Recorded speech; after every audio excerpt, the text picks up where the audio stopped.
together. Thank you for the privilege of being in this facility. Father, we thank you for blessing this organization. Father, we thank you for Fred, and we thank you for his ability to do all things. And so, Father, we thank you for that, and we know that Julie is very proud for him to be here tonight and getting us started. Lord Jesus, we are coming to you tonight with friends that are sick with the COVID virus, and so, Father, we pray for them.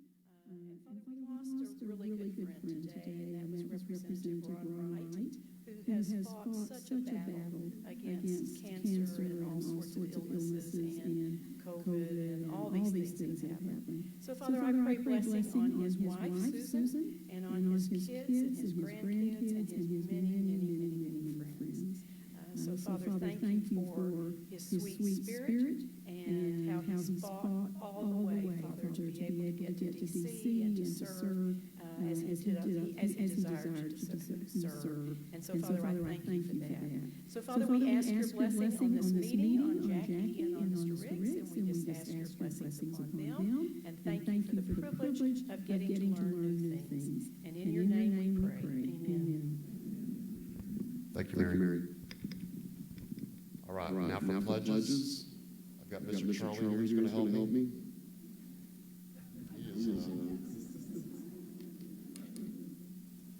He's also a member of our ACE flag football team. The man can run like a leopard. All right, American flag. I pledge allegiance to the United States of America and to the republic which stands one nation under God, indivisible, with liberty and justice for all. And now the Texas.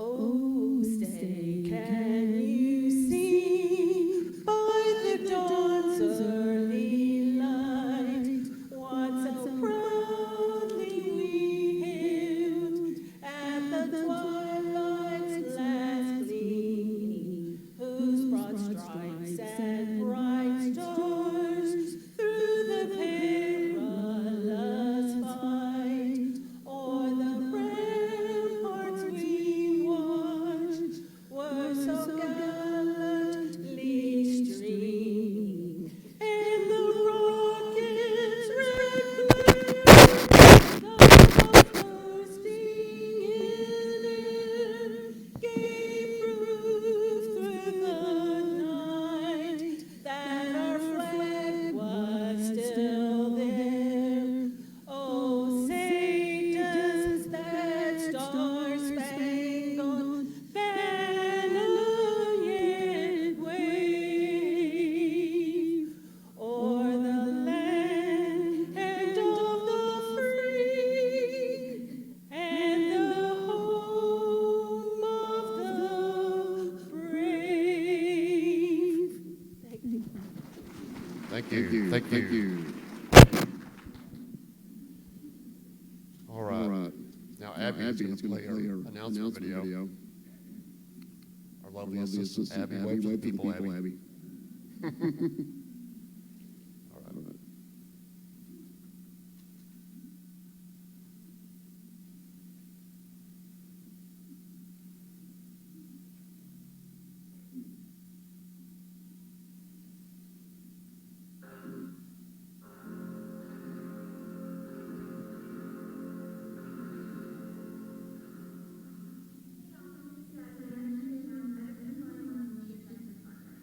That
All right. So how many of you have bought tickets to go to the Texas Independence Day celebration? All right. You don't want to miss it. Don't want to miss it. Okay, meeting space costs money, so we're going to pass the hat. Go ahead, guys. If you can give something, that's fine. If you can't, that's fine too. And while we're doing that, we're going to open it up for candidates. Are there any candidates in the room who'd like to introduce yourself? I know there's at least one, because I saw you over there. There you are. Come on up. It's all right, you can give him a hand.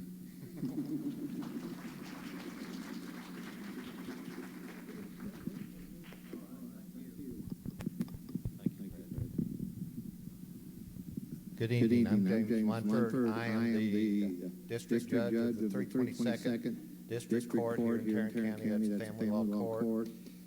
I've been an associate judge for 11 years, working for Honorable Nancy Berger. I've been the district judge for 2 years, and I'm up for election 2022. I'd like to get to meet and know all of y'all. The only way I can do is come a little early and shake hands and get to know you. I hope I have that opportunity this evening and in the future. I am going to need your support. We've got to start and keep with the grassroots movement. That's where it is. And Fred is right. We have to do a lot of work to keep this county conservative. Thank you. I'm James Munford, Judge, 322nd District Court.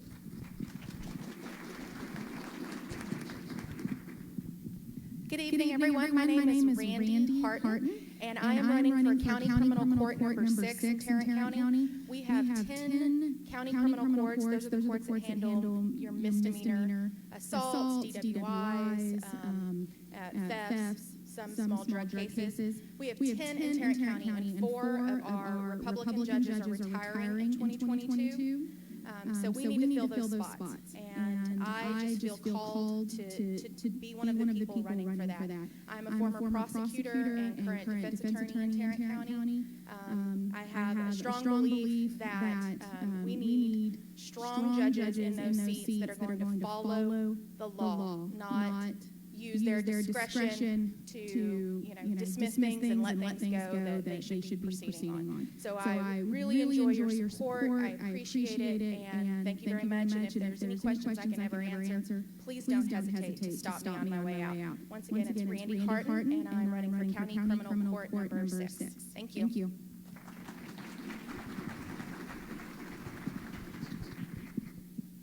My name is Eric Starnes. I'm running for County Criminal Court number 7. That is being vacated by Cheryl Hardy. To tell you a little bit about myself, I'm a retired police officer from the city of Euless. I am a current prosecutor for Sharon Wilson. And my thought process when people ask me, why'd you leave policing? I said, well, I spent a little over 23 years catching them. I guess I need to go down and clean them now. Now, what Randy was saying, this court, County Criminal Court 7, assaults and DWIs. And I've started working now ahead of the game. I'm the only Republican that's filed so far for this open bench. And I worked as a police officer to establish myself as a dog guy. I worked volunteering with Search 1 Canine Rescue Team, which worked over into police dogs.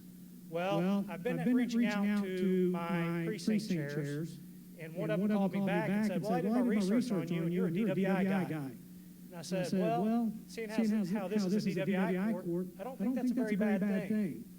But the one thing that I do agree with Randy on, we need judges that are going to follow the law. So I'm your candidate with a star in their last name, Eric Starnes for County Criminal Court 7.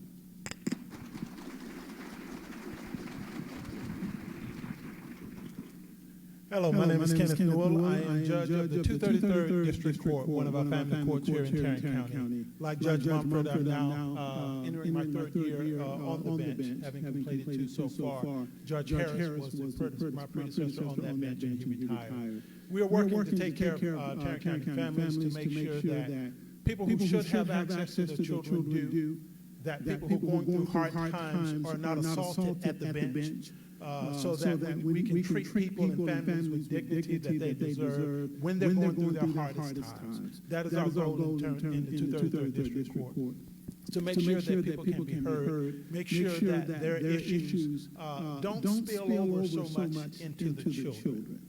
As we know, a lot of people walk around and they talk about my parents did this to me. And we try to wake people up to the fact that, hey, parents, you are doing to your children sometimes the things that you would want done to you. And we're trying to get our families. Because my belief is this. If we get the family, we can get the state, we can get the nation, we can get it all. Because as Mr. Stickland said earlier, we got to have people and families who believe in God and believe in our country. And when we tear down the family, we tear down the foundation of it all. And I'm so thankful to be serving you and serving the public and working in the 233rd District Court. Thank you. All right. We've got an update from Lubbock. They've got 85 people there. All right. It's a pretty good crowd. We've got Stickland is speaking. Okay. To introduce our speaker, we've got Susan Peabody.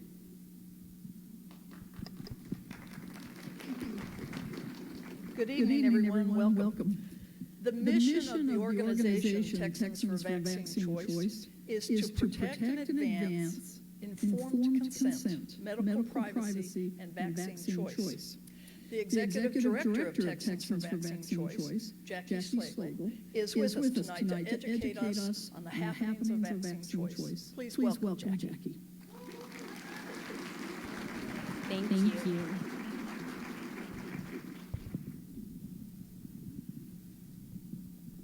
Hopefully, I have enough hands up here.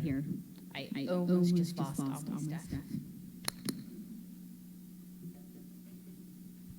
All right, I am Jackie Schlegel, the Executive Director of Texans for Vaccine Choice. I'm going to start off by asking, who knows about Texans for Vaccine Choice? Okay, that's a good bit of you. How many of you are new to Texans for Vaccine Choice? Wow, that's a lot of people. How many of you just think I'm a wild, crazy anti-vaxxer? It's okay. Joe, Mr. Starnes, you're so funny. All right. Well, my job is getting harder and harder every time I come and do these presentations. Because I walk in the room and I have an idea of what I'm going to do, what I'm going to say, and then sure enough, somebody throws me off by saying, "Are you a nurse? How did you get here? What's your story?" And I feel like I've told it so many times that surely everybody in the world must know by now. So I apologize for half the room who has heard this story before, because you're about to hear it again. But I feel it's very, very important that you know who I am, why I'm here, and what drives me. Because the truth is I didn't sign up for this. Neither did most of you. And actually being in this room gives me so much hope.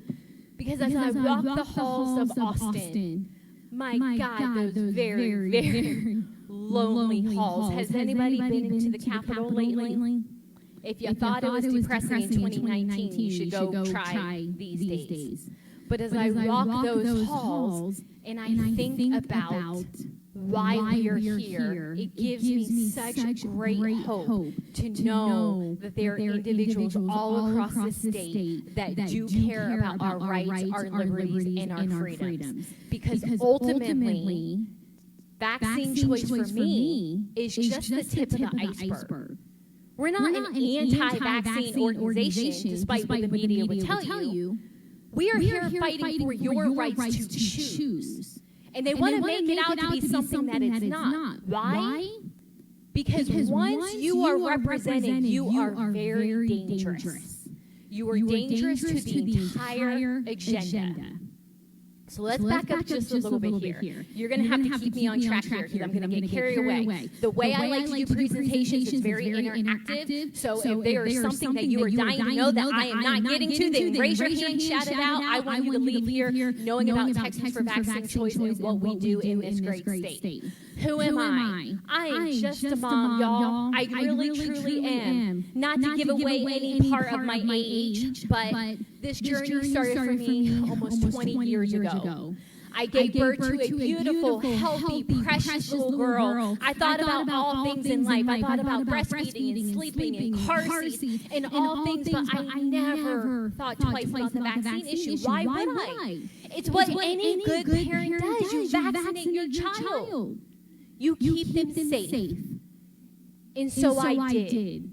I played by the rules, which makes it all that more interesting that here I am, many times called the anti-vaxxer.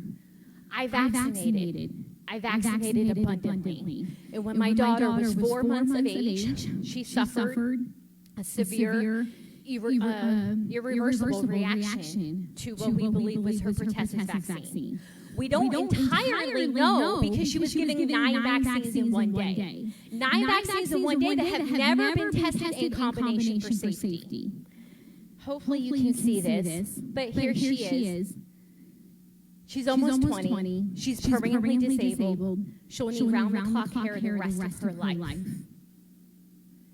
Vaccine injury is real. I would love to tell you she's 1 in a million. I would love to tell you. Let me just ask you a question. How many of you in this room have been affected by vaccine injury? Y'all look around. Vaccine injury doesn't just affect the child. It affects the entire family. It affects the siblings. It affects the parents. And it is real and it is legitimate. Back when I started my journey, I didn't know, okay? I didn't know that in 1983, we gave 24 doses. I'm so sorry I don't have this on a PowerPoint for you to see. I have the shot schedule out on the table if anybody needs this. Today, here in now 2021, I believe we're up to 74 doses of vaccines in childhood. We have a robust adult vaccination schedule. There are over 300 vaccines in the making. Something else I did not know when I vaccinated my child was the role the abortion industry plays in vaccine development. Do you think you should know that there are vaccines that contain fetal DNA? Do you think you should know there was a vaccine that participated in trials and maybe the end result didn't have vaccine DNA, or fetal DNA, but don't you think you should know if that vaccine had initial research, funding, and industry that potentially you don't believe in? I did not know that. And yet, session after session, I go down to Austin and fight for your right to informed consent. And it's like you've got 3 heads down there. How dare you suggest that an industry be mandated to give you your rights, to tell you what you're injecting into your child? How dare they have to tell you that while we are mandating this product for public school, you have zero recourse if you are injured by a vaccine?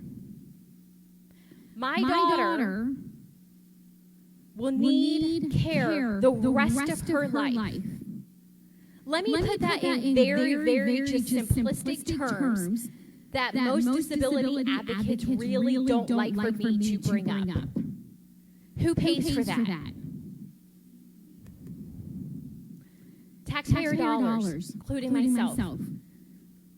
It's not a good position to be in, to have to rely on the state to provide care for your child, or else she's going to go into the home for the rest of her life. That is the reality we are facing.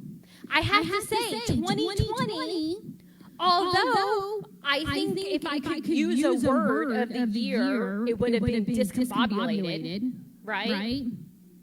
It was also kind of glorious. Because after the last few years, so let's go back to 2015 and how my organization came about. I was just a mom going about my business. There was a bill filed here in the state of Texas that would have removed your right to make vaccine decisions for your child. I launched a group, Texas for Vaccine Choice, not really believing it was going to go anywhere or do anything. I just needed to send my kids to public school, which, by the way, that has changed. They're now homeschooled, just for the record. But back in 2015, they needed to go to public school, and I believe it was my right to send them there in a vaccine exemption. There was a bill filed here in the state of Texas. I launched the group. We got that. Okay, the last 5 years, we have successfully defeated over 30 industry-sponsored bills that would have removed your right. Thank you. It was my right to send them there in a vaccine exemption. There was a bill filed here in the state of Texas. I launched the group. We fought that. Okay? The 5 years, we have successfully defeated over 30 industry-sponsored bills that would have removed your right to medical privacy and vaccine choice. Fast forward to 2020, provided just, I mean, it's been so crazy to see how everything that we've been fighting for the last 5 years is now headline news. From vaccine safety to vaccine science to censorship. People who never thought twice about this, my phone now is ringing off the hook because it affects everybody now. I can't believe I've been up here talking for 7 minutes and I got 3 minutes left and I got to make this fast and I have a content to cover. So we're going to skip straight ahead. In your chair, you have some packets here. I'm not going to bore you to death with the COVID-19 vaccine. I think many of you, just from talking to you in this audience, have strong opinions on this vaccine. I would encourage you, everywhere I go, all across the state of Texas, people ask me, should I take the vaccine? You can ask me that. Only you get to make a decision for yourself. You, in combination with your doctor, I do believe you should have a good medical provider. But if you can't go to your doctor's office and have a candid discussion on if this vaccine is right for you, find a new doctor. If they don't want to have that discussion, you are the consumer, you are paying them. Okay? But ultimately, you have to make this decision for yourself. But hopefully this little handout will help you decide if that is a good decision for you. Behind that is a COVID treatment protocol. There are options. There are preventatives. Behind that, one of the #1 questions we are getting is employee vaccine exemption rights. Can I opt out? This is one of the toughest conversations we are having right now in my office because unlike school exemptions, I don't have a black and white answer for you. I can't tell you, yes, there is this place in the law where you can opt out. It is literally a case-by-case basis, and find yourself in a position where your employer is mandating it, and you've gone through your rights, and you've gone through these avenues, and you are not making progress. Call Texans for Vaccine Choice. We have a very large caseload helping professionals opt out of this vaccine, but we will do our best to help you navigate your rights. 45 seconds, oh my goodness. Okay, behind that we have our proclamation to support Texans' right to their livelihood. I can't believe I'm even having this discussion that we have to go to our legislators and say, will you please, it pleases, the king, would you please support the right to our livelihood? But that is literally what we're having to do. So we have a list of state representatives and a senator who has signed our proclamation to support Texas' right to their livelihood. If they are not on that list that you see here at the very bottom, I need you to reach out to your state senator and your state representative and ask them to get on board with not mandating vaccines and also your right to informed consent. Okay, last final thing. I think this is the most important I'm going to go through tonight. I'm going to pretend I don't see the time so I can keep on talking here. Why vaccine choice is important. 2018. You heard a little bit about how that started, why vaccine choice is important to me. I'm going to share another very personal story with my daughter and her special needs. Another very personal story that I don't share very often. But it'll become very public here in the next few months, the work I'm doing on this particular piece of legislation. In 2018, for a reason we still do not understand, my daughter completely fell apart medically. She lost over 20 pounds. She wasn't eating, she couldn't food, and she was having seizure activity. I went through one of the worst. I went through one of the worst times in my life. I didn't know how to help. I didn't know how to help this child. I didn't know how to fix this child. We were hospitalized. We had every doctor specialist trying to help us navigate very complex health issues. By the grace of God, I had a very, very good team. That team, at any time, could have turned the tables on me and called Child Protective Services and reported me for medical neglect, or worse, Munchausen by proxy, purposely making my child sick to gain attention. If you think this is wild and crazy, much of the last 2 years of my life has been spent helping families with complex care, children, young adults, many vaccine injured. Coming back to vaccine injury affects the entire community. Navigate what to do when their hospitals and their doctors turn on them. I'm living up in North Texas. I keep my daughter in Austin. One of the reasons I do that is because there's not a safe medical facility for her in North Texas. That's how many cases we are seeing of hospitals and doctors going after parents. In 2019, I'm going to wrap this up. I'm going to go very quickly. There was a bill filed that, in essence, would have taken a smart parent, okay, would have classified them, let's say, a parent who is well-versed in medical terminology. Me, okay, lots of us in here. A person who takes their child out of state for medical procedures. Me, been there, done that.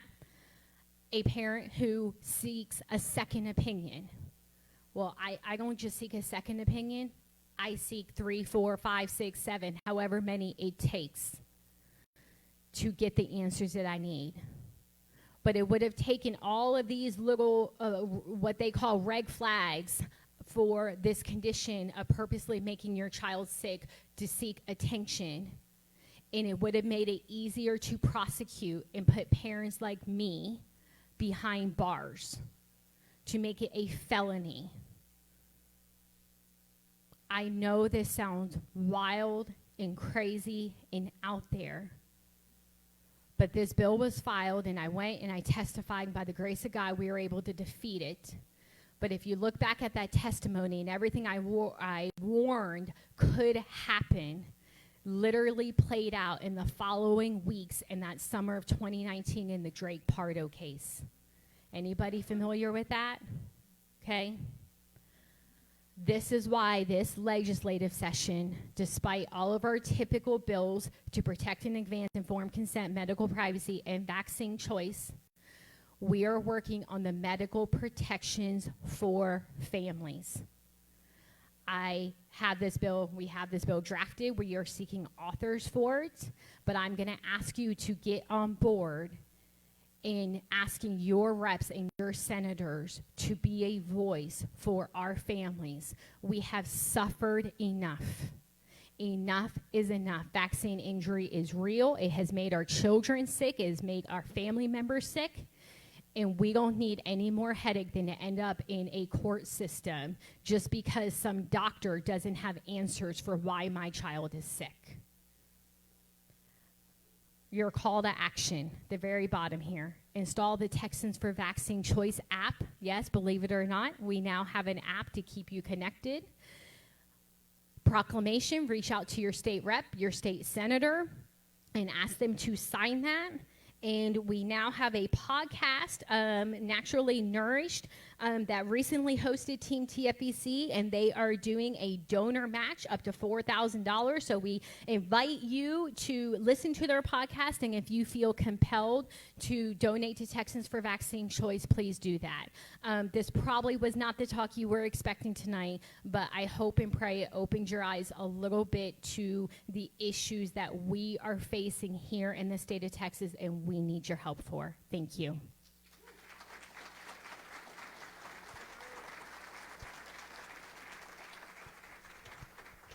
Thank you, Jackie. Texans for Vaccine Choice, one of the best grassroots groups in Texas. Thanks. Okay. Yeah, just a minute. There's a guy here who is running for mayor of Fort Worth. All right, and he wanted to meet you guys, and we told him you got to hurry up. And on his way over here, he outran 2 of those new Corvettes. So get on up here, brother. You got to make it quick. I'll be fast, I promise you. All right. Well, actually, I shouldn't say I promise you because politicians usually don't keep their promises, right? So I will start by saying I am not a politician, I'm not an insider, and I am not part of the establishment. What I am is a citizen just like you who has a passion for Fort Worth, a deep love for people, and I'm also for vaccine choice. Come on, we all have our rights, right, in the United States of America. And so I am running for Fort Worth. I believe I have a vision for families, a vision for businesses, and a vision for Fort Worth. I will fight, and I mean this with all my heart, I will fight to lower property taxes so that hard-working citizens can keep more of their money instead of our money going into places who knows where it's going. You know, we will use that money and invest it in our schools, which are in dire need of help. I have been meeting with so many in our schools who are saying, Steve, we're so excited you are running because my wife is a school principal. We know what it's like out there. Our schools need help and need the proper funding instead of wasting our money raising property taxes year after year. It's a promise. I'm not a politician. I am a citizen just like you. We need to make Fort Worth business friendly to attract the right businesses, to increase our sales tax revenue that'll allow us to carry more of the burden and less on you as a taxpayer in Fort Worth, Texas. We're going to do this. I promise you this, and I'm so excited about what's ahead of us, and I want to invite you to go visit my website. It's Steve Penate for Mayor.com. Steve, PENATE.com, and you will learn more about me. I also stutter. I do have a speech impediment, but I've never let it stop me. I always say this. Look at this. If I get stuck, don't worry. We're going to get out of it. I also have, real quick, my friend here, Eric Richardson, who is running for councilman, District number 9. District number 9. And I just want to echo everything that Steve is saying, because if I get in there, we're in line on this thing.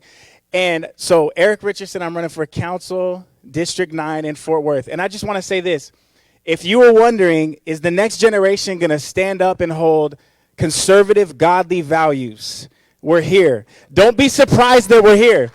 Don't be surprised that we're here. You prayed us here. You begin to crowd to God, and you called us here, and you called us forth. And I just want to say this. You guys have dug the wells. You have dug them deep, and God is stirring the waters. And we are just here to link arms with you and say, you know what? You guys know this as well as I do. There's a bullseye on Fort Worth. And they want to come and they want to take our values. They want to speak things into our children that are not biblical, that are not founded upon what Fort Worthians are founded upon. I'm here with you to say we are not going to let them take those values. We're going to hold the line. We're going to hold the line, and we're not going to let them take them. And so Eric Richardson, Fort Worth, Council District 9, we are with you, all right? Thank you both. Thank you. It's an exciting night. Is this on? Hello, hello? Can you hear it? Hello? Okay. All right, good. All right. Now to our keynote speaker tonight. Robert Riggs is a Peabody award-winning investigative reporter and a digital media entrepreneur. Texas A&M University honored him with an Outstanding Alumnus Award in recognition of his journalistic accomplishments. Today, he is the host and creator of the True Texas Crime Reporter podcast, and I also learned this evening that he's a brand new grandfather. Please welcome the True Crime Reporter, Robert Riggs. Well, thank you so much. I hope some of you remember the younger, non-grade version of me back from the days at Channel 8 and then later on CBS. And the True Crime Reporter podcast has grown out of my reporting experiences from back then. And the first season is an event that happened 30 years ago, and it's a history lesson. I'm going to give you a history lesson here tonight, but it's a history lesson that sadly is being forgotten today because some of the lessons we should have learned from that have been forgotten, and we're repeating our mistakes, and we're putting many, many people in our society at danger of being victims of violent crime. So the reason I started this is that I actually had a number of law enforcement members come to me and say, Robert, why don't you get your notebooks out and we'll get our crime files out, our case files out, and let's go back and talk about the cases. We're retired, we can talk now.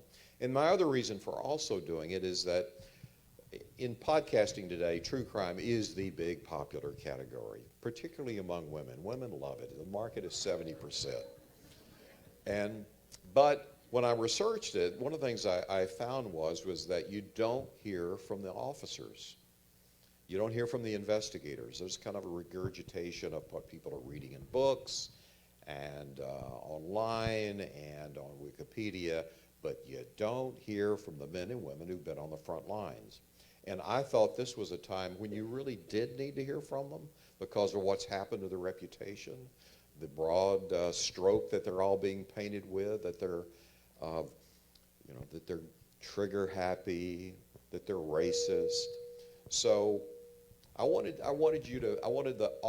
people to hear it directly from them. So we talk about a case that involves a notorious serial killer that most people have never heard of. He's worse than Ted Bundy. His name was Kenneth Allen McDuff. And in 1966, he randomly abducted 3 teenagers in Fort Worth and murdered them. And the way he came on my radar scope is that I was covering the legislature for years. I've been in Washington, D.C. A little bit of background. I was a congressional staffer for a defense committee. I had a top secret security clearance. I was an advance man in the first Carter presidential campaign, then got into journalism, and had come back to Texas where we were starting a family and all the grandparents were here. And so I'm at the legislature, and I find out that in the dead of night, the parole board has turned loose 65 former death row inmates. Former. Now, the reason they were former is in 1972, the Supreme Court struck down the death penalty. Everybody's death sentences were commuted to life. Who imagined that anyone in their right mind would let them go? Would let them go, let them out. But what happened, to take you back in history, in the late 1980s, Texas was under pressure from the federal courts for prison overcrowding. And the elected officials from both sides, Republican and Democrats, were all running on tough on crime. There was one problem. None of them wanted to fund new prison systems. So the inn was full. They were bulging at the seams.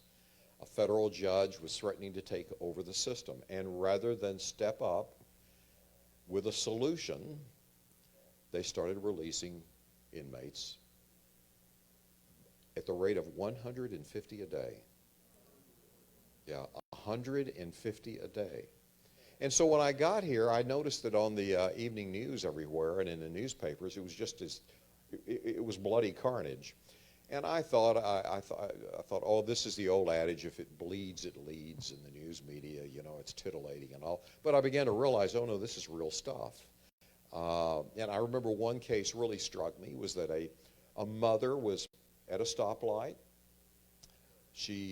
Two gang members, long criminal records, pulled up beside her, and they were running low on gas. So they just decided to carjack her and take her car. So in the middle of traffic at a stoplight, busy intersection, they dragged her out of the car. They shot her in the head with a carbine. She didn't resist. And then they ran over her for good measure and took off in her car. They'd been out on parole for 2 weeks. Violent offenders.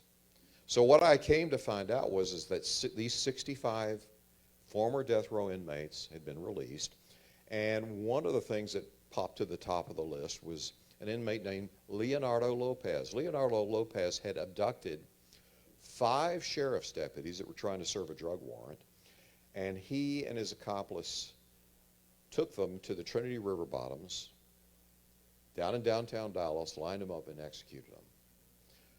3 were killed immediately, 4th gravely wounded, a 5th escaped, jumped in the river, got away. The state had the biggest manhunt since Bonnie and Clyde to get him, to find him. And now he was out on parole. Later, a parole board member would admit in hearings that they had begun to scrape the bottom of the barrel. They had gone through the hot check writers and the other kind of minor offenders, and now they're really letting out the worst of the worst. Kenneth McDuff was one of those, 65. Later, it turned out there were 85. We would learn later. But I did a news report, and the focus, of course, was on Leonardo Lopez. It had been a huge case, a Dallas case, but I mentioned, you know, who else is from here on it, and I just kind of had a line at the end with the mug shots of a few, and there was McDuff. The next morning, my phone rang, and a truck stop waitress in Waco, Texas said, "Mr. Riggs, I saw the man who killed my daughter on your TV show last night." I was like, Leonardo Lopez? No, Kenneth Allen McDuff. And she'd been to the police. Nobody would listen. Her daughter was a sex worker, addicted to meth. And serial killers prey on sex workers just because of their availability, and it's easy to get away with.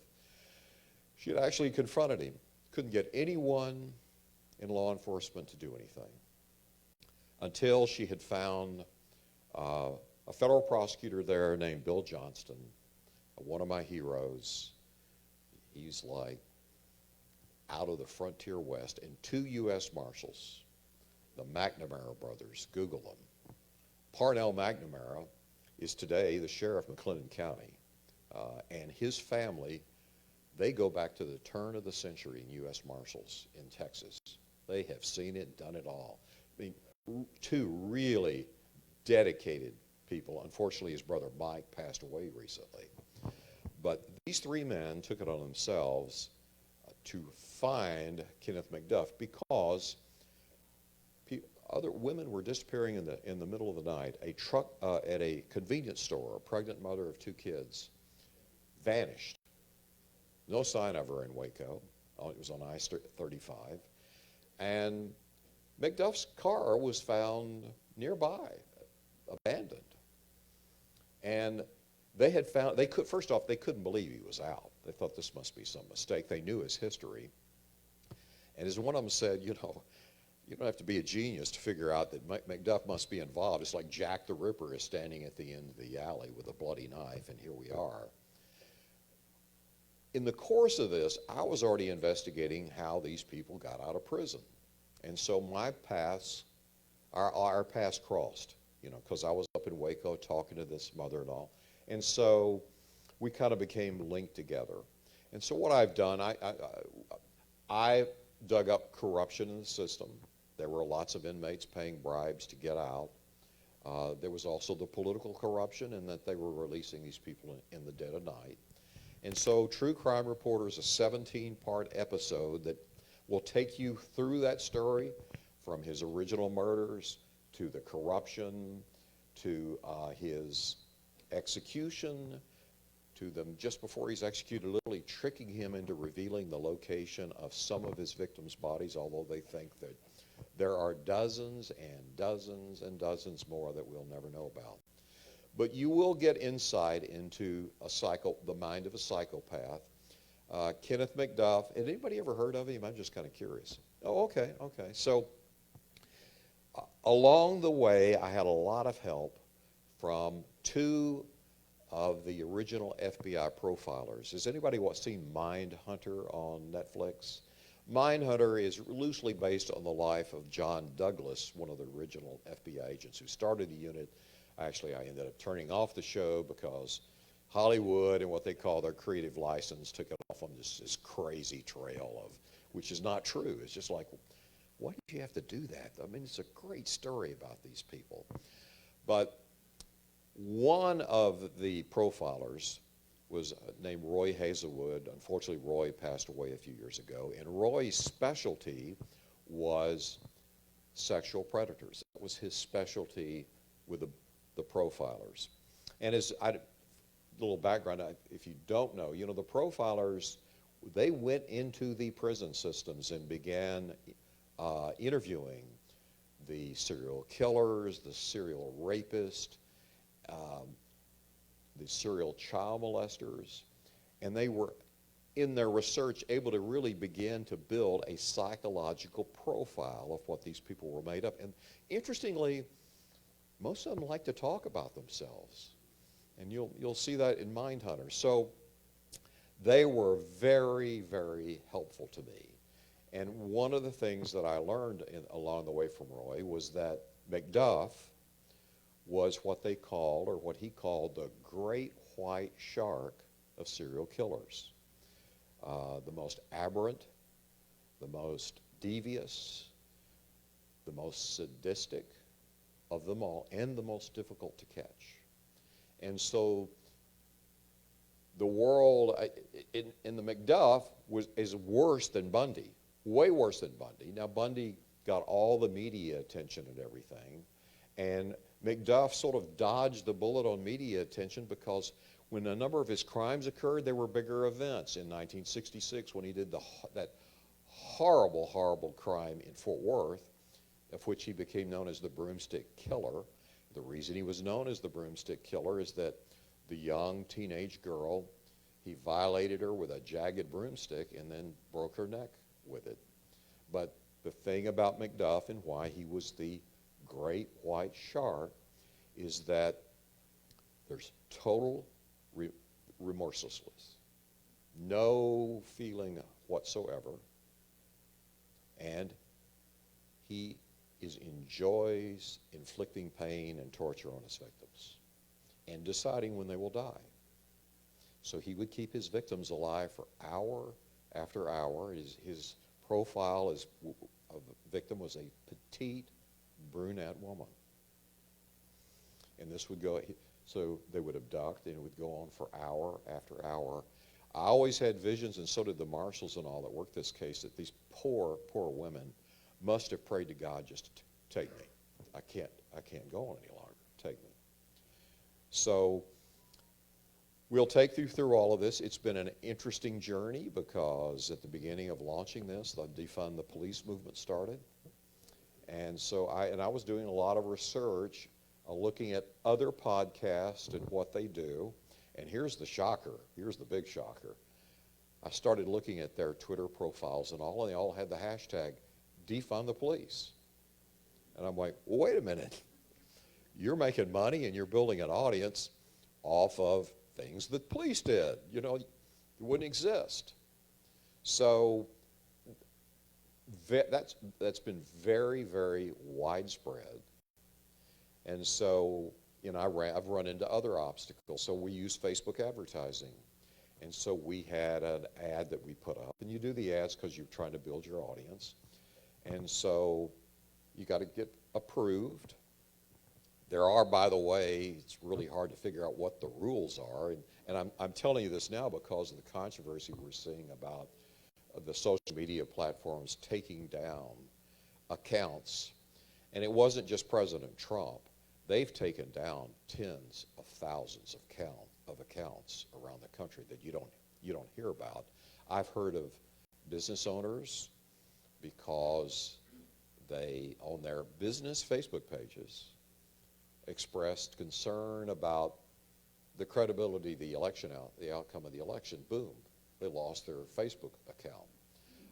I know a decorated member of Special Forces, highly decorated, and he sells survival gear, and he's in the firearms training business and all.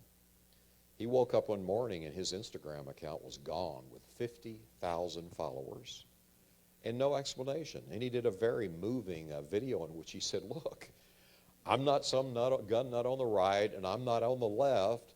You know, I've served the country. Why? I'm going to have to lay off the people that work for me. You just took down my business. No explanation.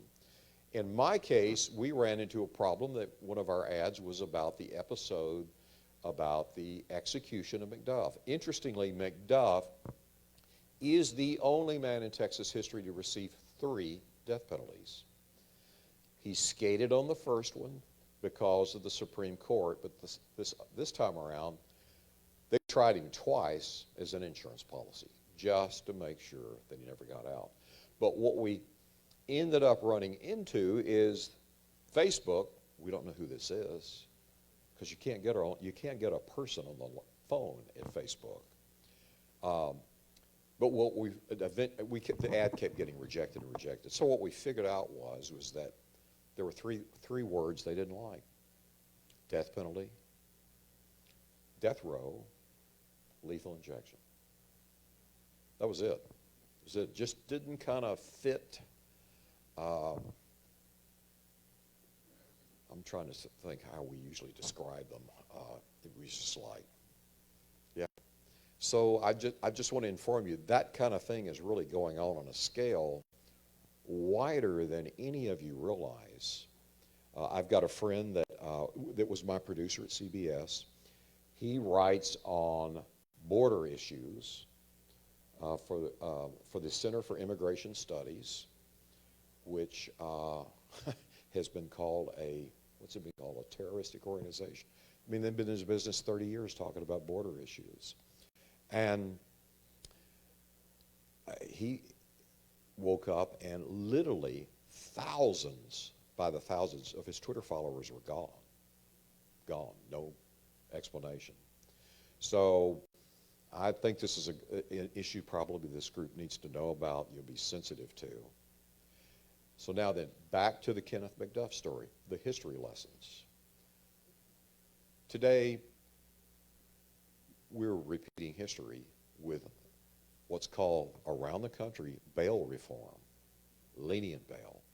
Now, KRLD has done a story that there are 25 capital murder defendants out on bail in Dallas County. There have already been some incidents of violent offenders out on very low bail, getting in shootings with police. It's really been bad in Houston. You've had 2 officers killed down there. In one case, extremely violent history, he was out on for a gun crime on $100 bail, and he literally executed an officer at a traffic stop. This has been about the last couple of months. So I wanted to make you aware that, back when all of this happened, suddenly we started building maximum security prisons. The violent crime rate dramatically dropped. The one thing that still disturbs me to this day, though, is there's really not scientific and protocols about, well, how do you assess a person whether they're going to be a threat to society? The parole board positions around the country are typically political appointments. But that's something that is missing. Another thing that made what happened possible is that the inmate files and the inmate parole files are confidential. You can't get them under the Open Records Act. So when a decision is made to let them go, you as the public really don't have any way for you to assess, are they risked my family. I'm also seeing, because I talk to retired law enforcement and active duty law enforcement today, the impact that defund the police is having on departments and particularly on morale. There is an exodus going on out of departments across this country of veteran officers that you need to teach everybody coming up. So I've seen this issue coming for years. So when I hear around these cities that the members of the city councils and the mayors decry police brutality, and there's certainly been brutality. I mean, the stuff we saw in George Floyd is terrible. But I want to say to them, hey, that's your department. You hire the chief. You set the policy. You fund them. Hey, you fund them. What have I seen all these years as a reporter? What's one of the first things cut at police departments? Training. First thing, training. And I know a lot of officers that work death in custody cases and use of force cases, and they'll tell you, training and the absence of training is at the heart of it.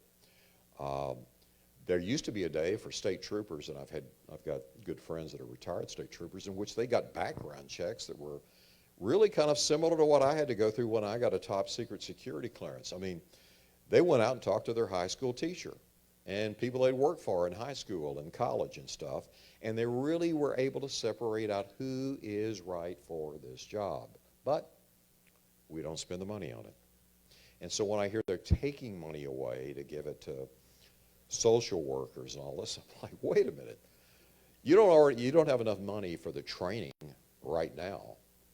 And believe me, the officers that you'll hear in my podcast, the marshals and everybody we talk to, the last thing they want to do is use force. It's particularly deadly force. It has an impact on you. And about everybody I've had on the show has shot somebody in their career. Especially the marshals. The U.S. Marshals are the fugitive hunters in the country. A lot of people don't realize that.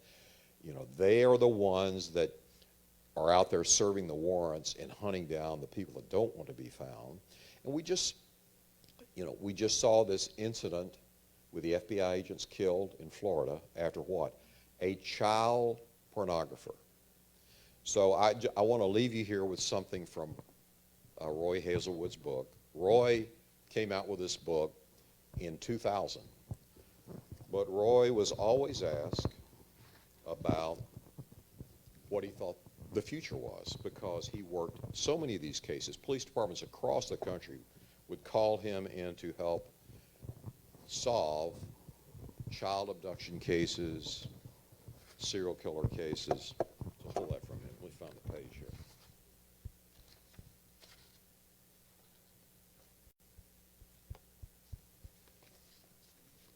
So this really, I think, goes to the heart of what we're dealing with in our society today. He was always asked, will the behavior, this brutality that I've seen in my career continue? This is 2000. He said, the short answer is yes. In my opinion, aberrant crime is accelerating today, both in frequency and depravity. This has been the case for decades and will continue. This is 2000. Why? In my view, a major reason for the increase has been a gradual relaxation of what was once fairly strict behavioral code in this country.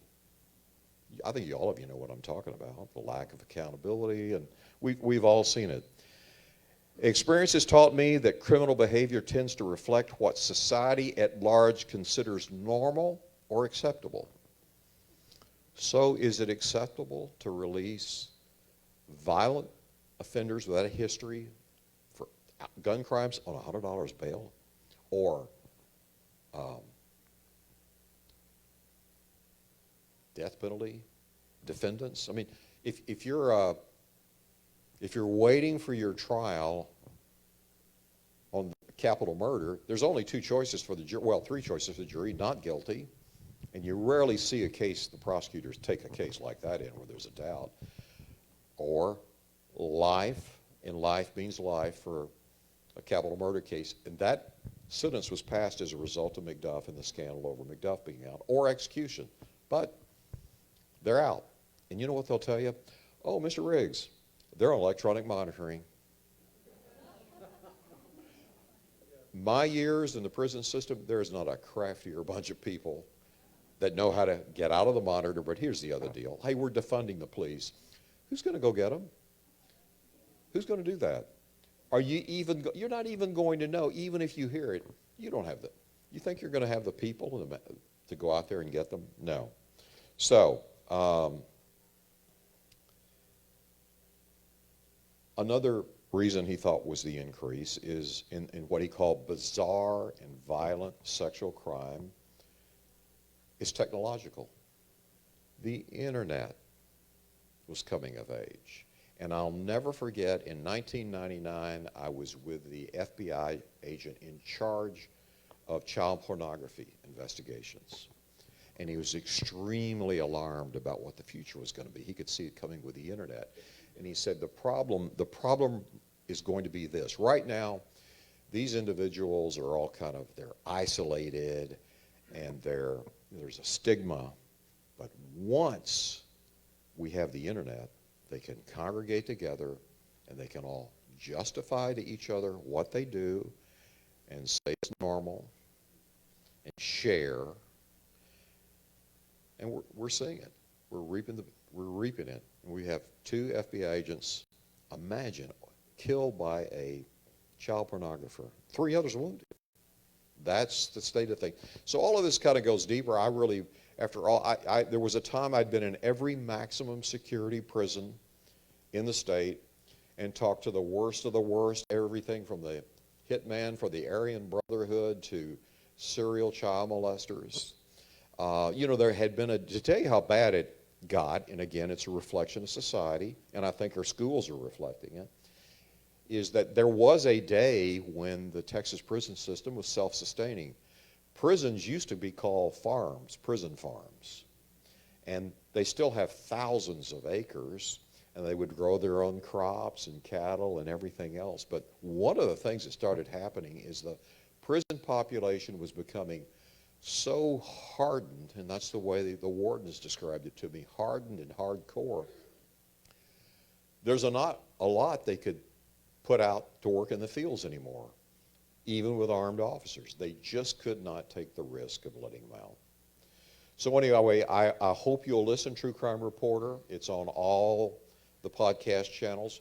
We have a second one called Justice Facts. I do it with a former federal prosecutor, Bill Johnson, who is the prosecutor that launched the manhunt for McDuff, and we talk about cases from our careers and takes on cases today. For instance, we probably did 3 episodes on Jeffrey Epstein, really kind of giving more insight into the type of offender and his accomplices and where that might go. And then I have a third podcast called SWAT Brothers for you guys. I do it with a former commander of the Dallas SWAT team, 40-year DPD veteran, Vietnam veteran, and we have veteran SWAT officers on and ex-military to talk about things. And we do a 15-minute segment called What is Your Personal Protection Weapon of Choice and Why? And that always gets real interesting. So I want to open it up for questions. Anything, if you want to ask me about the media today or the podcast, it's True Crime Reporter, and I'd love to have you listen. Yes, sir. When do you think we will ever, or do you think we will ever get to the point to hold the politicians accountable for the murders they commit by letting the criminals out? The politicians are committing those murders by letting out those criminals. Well, you know, there was an interesting moment when there were, behind my reporting in the arrest of McDuff, there were investigative hearings, and a parole board member who had voted on his case. By the way, a parole board hearing is not what you see in the movies. They do not gather in a room and have this discussion about how are you rehabbed and putting your life together. Sometimes one of those members may talk to the inmate, maybe not, but they just read the files. They just look at files. And the members that had voted him out, they hadn't even looked at the files. They hadn't even read the files. And I will never forget a woman named Laurie Bible. her sister was out right after Christmas at an Austin car wash washing her sports car, and McDuff and his accomplices grabbed her. And she sat down at that hearing next to that parole board member and said, "Let me introduce myself. Aren't you the woman who has my sister's blood on your hands?" And a lot of people thought, "Oh, it's just awful saying that." It was true. It was true. So, I mean, you got to put politicians to the test. I mean, you got to look at their record. And in this case, all of them were talking tough on crime, but they weren't building prisons, and they needed to. And of course, now today, Texas gets all kinds of criticism that we have too many prisons and too many people in prison and stuff. I do think we really do need to figure out a way to do a smart job of assessing who should walk out that door. I've got a question. Yes. Over here. What do you think about Donald Trump's First Steps program? Do you have an opinion on it? I have to admit, I'm not familiar with it. Tell me a little about it, and I'll. It just seems like a gimmick to get the Republican Party a boost in the minority vote by letting out felons. Oh, I just think you have to really be careful and assessing and determining, are they a risk to the public? I don't know that judges are really that well equipped to do it either. I really wish, and believe me, there are a number of forensic psychiatrists that work with the behavioral sciences unit, and they have matrices for studying this thing and making assessments, and I would argue those things ought to be used. It shouldn't be just kind of like on the gut feeling of what I felt about this person in court today. Now, I'm talking about on the spectrum of the ones that been involved in violent crimes. There are other crimes that show the propensity to really move to violence. Is that, yes, sir?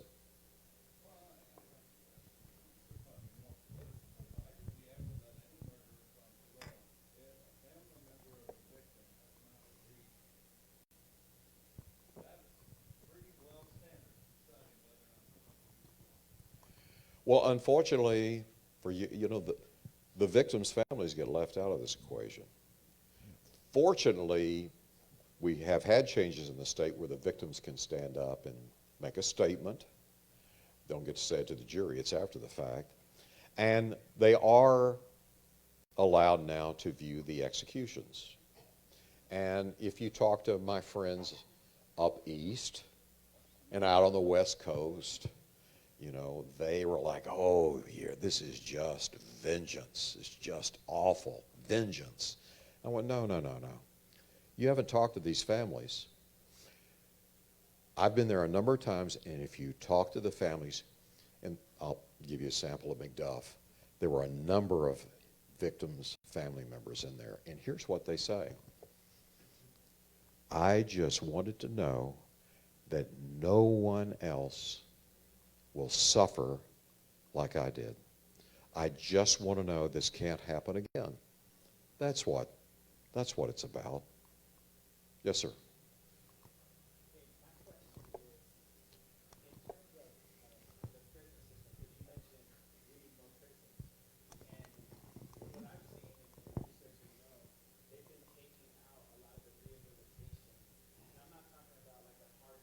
Mm-hmm.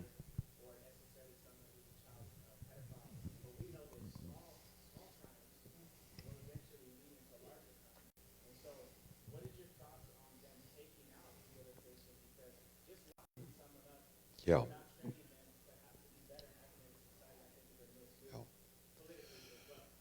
Well, I don't know that we need more prisons in Texas. I mean, we really, I think, address that problem. However, I will say as a reporter, I rarely ever saw anything in the prison system that I thought could change the course of someone's life, other than during the governorship of George W. Bush, he let Chuck Colson's prison program come into a prison. And I want to tell you, that was amazing. Now, I really saw inmates that really examined their life, walked with the Lord, and it made a difference. And he got a lot of criticism for that, of, you know, letting religion in. But, you know, we need kind of more of that sort of thing. And I also think our education system has got a lot to do with it too, of just the lack of accountability, the permissiveness of the defiance and this sort of stuff. I don't know how you get, and it reflects society. I don't know how you get that back in the bottle. My sister was a teacher for 32 years, and finally she had just had it. She just felt like, you know, they didn't, well, she taught kindergarten, and it was in a tough area, but she had kindergartners that used the F word, you know.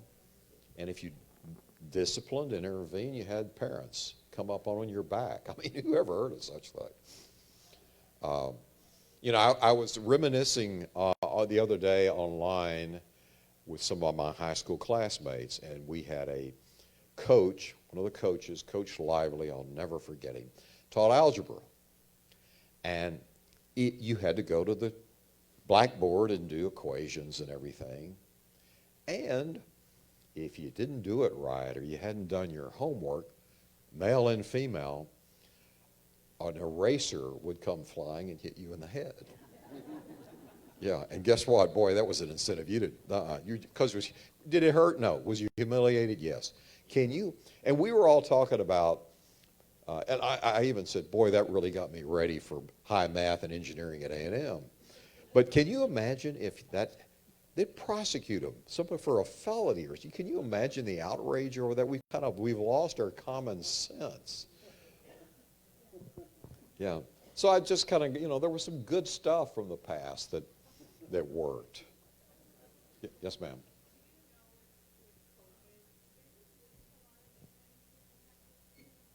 Well, that's been the justification around the country for some of the release. Not in the jails, not in the prison system.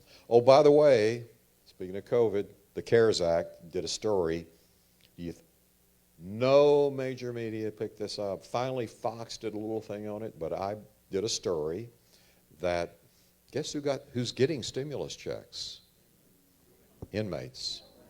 Oh, yeah. Oh, yeah. Inmates who've been, you know, I had a warden call me, and an inmate was on the 25th year of his murder sentence, and he was getting a check. And the wardens were telling me it was creating huge disciplinary problems in the system because the money will come into their commissary accounts or family get it and bring it to them. And so now they got money to buy drugs and do other things. And I had a warden talk to me, I think it was in Virginia, and the wardens were telling me they were flying it was creating trying to drop drugs in.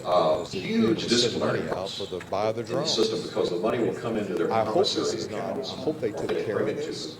And so now they got drugs, but Congress dropped the ball. And I had a warden talk to me, I think it was in Virginia, and they were flying drones over the wall trying to drop drugs because they moved money out for the buy the drones.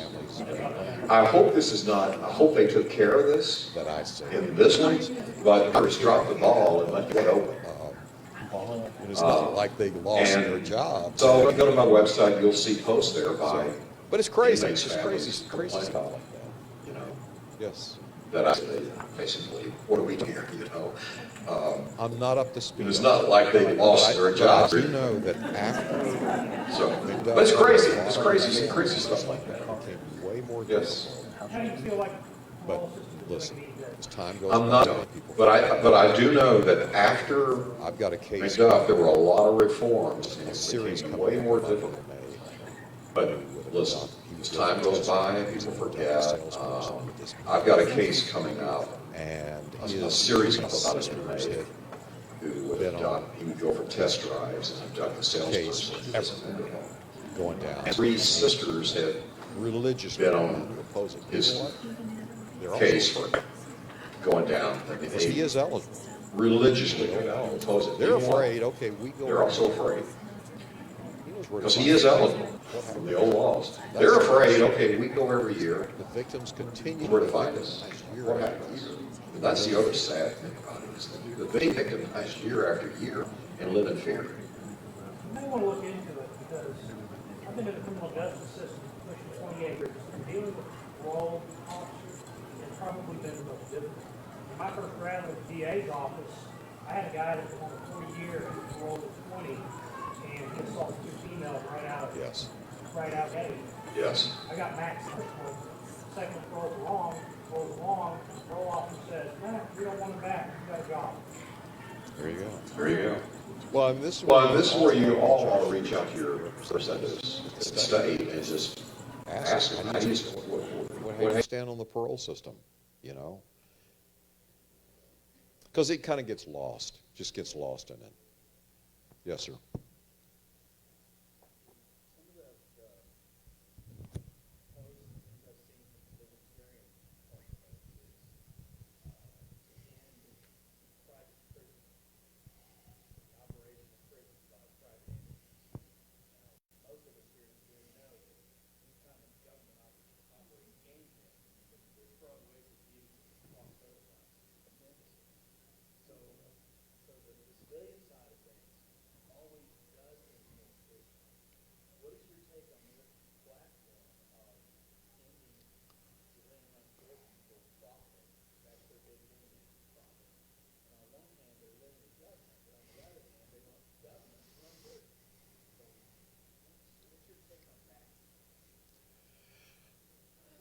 I think for some, it's kind of their first step to tear down the walls of the regular system, make it easier for people to get out and not, you know, fewer prison beds, fewer people you can incarcerate. We saw that back in the late 80s, early 90s, and what happened in this.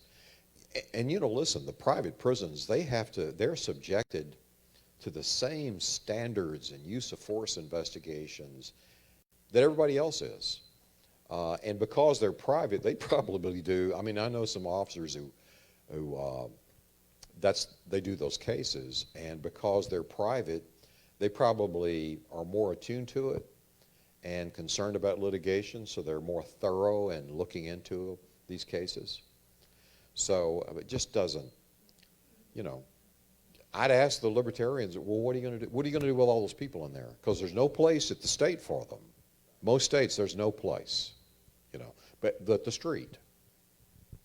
Anybody have one more question? One more question. I'd like to change the subject just a little bit. Some of us older folks grew up in a time that investigative journalism was a pretty common thing, and it seems to be missing entirely today. You touched on corruption, who was involved in some of your investigations. I think most people in the room will tell you today that there's plenty of corruption out there to look at, but we don't have that base of investigative journalism we had 20 years ago. Do you have any recommendations on where we go and where we point to? I got real strong opinions. I mean, the practice of journalism today looks nothing like when I was in the business.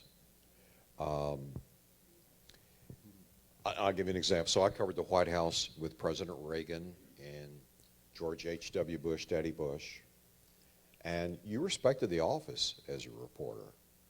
And I remember watching Jim Acosta go after President Trump. And honestly, I wasn't a fan of Trump. I didn't like the way he talked to people and stuff. I just wasn't raised that way. But it was the office of the president. I mean, in that day, if I'd said something like that, if I'd pushed back at President Reagan with an opinion, I'd have been fired. I'd have been out. You know what happens now? You get a big contract boost. And then so it feeds. Everyone starts doing it. And so one of the things that's happened is the media, and listen, people will ask me about bias, the political bias, and I was like, you know what the bias is? It's money. It is money. They sit in New York and decide what will make money, what can we titillate the audience with, what can move them with, and I mean it, whether it's conservative or liberal. It's about money. And I just feel like many of the channels today just manipulate people, just, you know, feed them one thing or what have you. And so digging this kind of journalism and all, it can offend advertisers. It's expensive, so it's just not done. It's just not done anymore. I went to Gulf War I, and I went to Iraq with the lead unit during the invasion in 2003. I can't imagine I would have been, if I was doing it today, something like that was going, I wouldn't be sent. They wouldn't spend the money. And it's just, and in 2008 with the recession, there were hundreds and hundreds of veterans cut. And if you had high benefits and a high salary and stuff like that, you're out. And they kind of considered, you know, we just don't want to go that way. I mean, look at your local news. I mean, do you really ever see anybody in-depth examine spending at any city hall, any school system? Do you see them examine educational policy? No, it's just kind of the flavor of the day, and that's the sad thing that's happened. I don't see it. I just do not see it. I talked to them. I've got friends that received Pulitzer Prizes and all, and we just kind of shake our head. The thing we really shake our head that disturbs us is just this whole business of taking sides. Yeah. I will tell you, one of my favorites when I was reporting in Washington, and he helped me get started in the business, was our own Fort Worth Bob Schieffer. And I don't know how many of you are familiar with him or watched him, but Bob Schieffer is one of those, and I think in this day and age, rare. What you saw on TV was the real deal, the real guy. I mean, he was a very compassionate man, but still, you know, dedicated to the craft of journalism and all. You know, and I so wish we could go back and get more like him. Okay. Thank you very much. I want to add one thing. Yeah. One thing. So I'm off on a new quest called, that we're probably going to be launching, called Insider Threat News. But I just kind of want to make you aware of what's going on. One of the biggest threats to our country is the Chinese, the Russians, the North Koreans, Iran, stealing our intellectual property, our trade secrets. And here's how they're doing it. They're not cyber criminals. They're recruiting people in corporations, academic research institutions, and the government to steal for them. It is a major, major problem. And there are also buying interest in corporations on the cutting edge of biology and biogenics in this country to get those secrets as well. So I'm working with a former CIA case officer who, this was kind of what he did at the CIA, and a military intelligence person, and they're working on a company that will help monitor all of this. But I just want to make you aware that, you know, if you think that there's been a problem about our jobs going to China and places, and the Chinese are the ones, they are really I mean, they're very aggressive in all of this. Well, what do you think, where do you think we and our children will be in 10 years and 20 years when all of our inventions that we spend all that money on, where they're marketing them to the world because they've stolen them from us? I see it as one of the big national security issues coming for the future about our jobs, you know, who really rules the country and all. And there are a lot of corporations out there and executives that are out there doing deals with the Chinese, and it's all about the color of money, and they're losing about being patriots and patriotism. Well, yeah. Yeah. And tell me your website again. TrueCrimeReporter.com, and I'm on all of the podcast channels, True Crime Reporter. And if you come there, you'll find our other podcasts as well. But I appreciate you coming out to talk tonight, and thank you.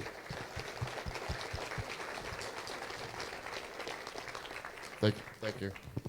And remember, guys, if you want to sign Kyle Biederman's petition for the Texas Independence Referendum Act, I'll post it on our Facebook page tonight. And it's HB 1359. Don't forget that. You're going to watch the bill as it goes through. It'll be HB 1359. Thank you. Safe Texas.